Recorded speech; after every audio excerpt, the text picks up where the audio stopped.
चलिए देखते हैं कि सालों बाद आरव और अनन्या की जिंदगी उन्हें कहाँ ले जाती है और क्या नियति उन्हें फिर से मिलाती है। समय ने अपनी चाल चली और कई साल बीत गए। आरव ने उस खत को अपने डायरी के पन्नों में सहेज कर रखा था, ठीक वैसे ही जैसे कुछ यादें दिल के किसी कोने में हमेशा ताजा रहती हैं। उसकी जिंदगी आगे बढ़ी, करियर में व्यस्तता बढ़ी, लेकिन हर बारिश की फुहार, हर बस स्टॉप और हवा में घुली मिट्टी की हर खुशबू उसे अनायास ही अनन्या की याद दिला जाती।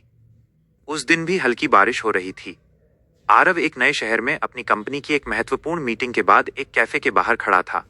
फोन पर किसी से बात करते हुए उसकी नजर कैफे की खिड़की से बाहर देख रही एक लड़की पर पड़ी। वही खुले बाल, वही सफेद रंग का कुर्ता और उसकी आंखों में वही बारिश की नमी।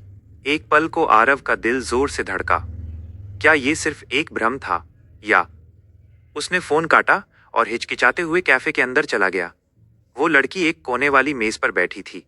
उसके सामने एक खुली किताब और एक कॉफी का कप रखा था। आरव धीरे धीरे उसकी मेज के पास पहुंचा। सॉरी, मुझे लगा शायद, आरव ने आवाज को पहचानने की कोशिश करते हुए कहा। लड़की ने सिर उठाया। उसकी आंखें आरव को देखकर पल भर को चौंक गईं और फिर एक धीमी, जानी पहचानी मुस्कान उसके होंठों पर फैल गई।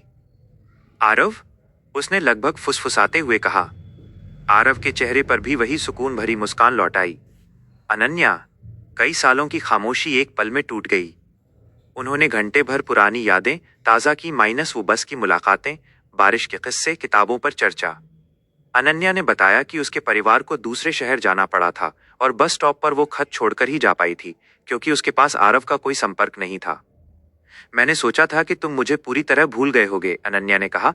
उसकी आंखों में हल्की चमक थी। आरव मुस्कुराया। कुछ रिश्ते मुलाकातों से नहीं, एहसासों से बनते हैं, और कुछ एहसास समय के साथ फीके नहीं पड़ते। कैफे से बाहर आते ही बारिश तेज हो गई थी। इस बार आरव के पास छाता नहीं था, लेकिन अनन्या के पास था। उसने छाता खोला और आरव को अपने करीब आने का इशारा किया। तुम्हें याद है, अनन्या ने कहा, जब हम पहली बार मिले थे तब भी बारिश थी। आरव ने उसकी आंखों में देखते हुए कहा, और आज भी। लगता है बारिश ही हमारी कहानी की सबसे अच्छी गवाह है।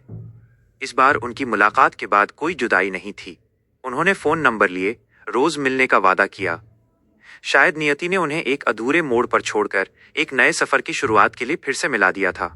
उस शाम आरव को लगा कि कुछ प्यार वाकई दिल को जिंदा रखने के लिए होते हैं, लेकिन कभी कभी नियति उन्हें एक मुकम्मल कहानी बनने का दूसरा मौका भी देती है।